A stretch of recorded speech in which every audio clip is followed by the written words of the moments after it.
মেহরাব জিন চিনিস তুই এই জিনকে? তোর কি আমাকে জিন গবেষক মনে হয় যে কোনটা মেহরাব জিন আর কোনটা আশিক জিন জানবো? আমি পড়েছিলাম একটা বই যেখানে লেখা ছিল এই জিনটা অনেক বেশি শক্তিশালী হয়। মেহরাব জিন সহজে কারোর প্রতি আকৃষ্ট হয় না, আর একবার আকৃষ্ট হলে তার প্রাণের স্পন্দন থাকা পর্যন্ত পিছু ছাড়ে না। হঠাৎ আমাকে সব বলছিস কেন? মাঝে মধ্যে এক্সট্রা জ্ঞান রাখা ভালো, পরে কাজে দিবে।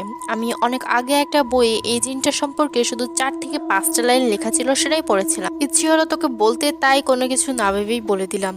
জিন সম্পর্কিত অনেক প্রচলিত কথাই শুনেছি, জিনের গল্পও পড়েছি, অনেক হরর স্টোরির বই আছে আমার। রাতে প্রায় সময় গল্প পড়ে তারপর ঘুমাই, কিন্তু গল্প যে সত্যি হয়ে আমার জীবনের অংশ হিসেবে গড়ে উঠবে সেটা কখনো ভাবিও নি। আমি আলিফা, চোখ বন্ধ করে গভীর রাতে ছাদের উপরে খোলা আকাশের নিচে দাঁড়িয়ে বিড়বিড় করে জিকির করছি।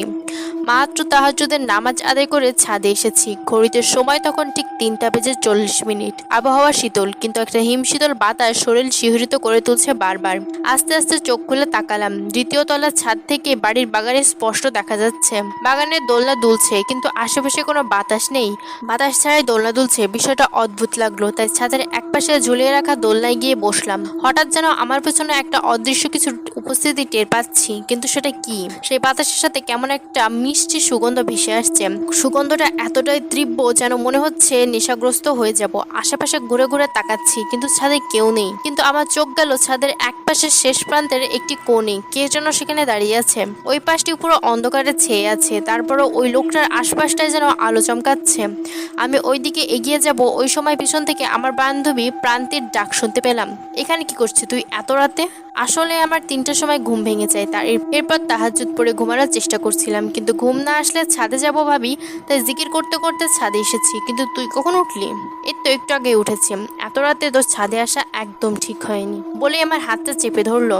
আমার হাত চেপে ধরাতে আমার যেন হাতটাই ভেঙে যাবে এমন অবস্থা। এত শক্তি আসলো কোথায় থেকে ওর কাছে?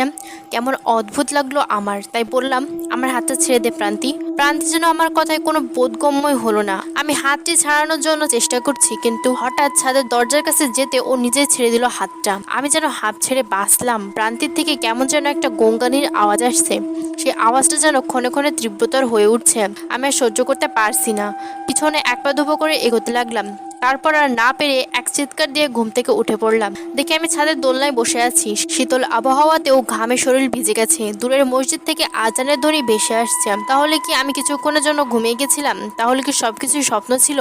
দ্রুত পায়ে নিচে রুমে চলে আসি। দেখি প্রান্তি ঘুম থেকে উঠে চোখ কসলাতে কসলাতে উঠে বসেছে। আমি গিয়ে বেডের পাশে থাকা গ্লাস ভর্তি পানি নিয়ে সবটা খেয়ে শেষ করলাম। প্রান্তি আমার দিকে তাকিয়ে বলল, কি রে, তোর এই অবস্থা কেন? এত ঘেমে গেলি কিভাবে তুই? কিছু দেখি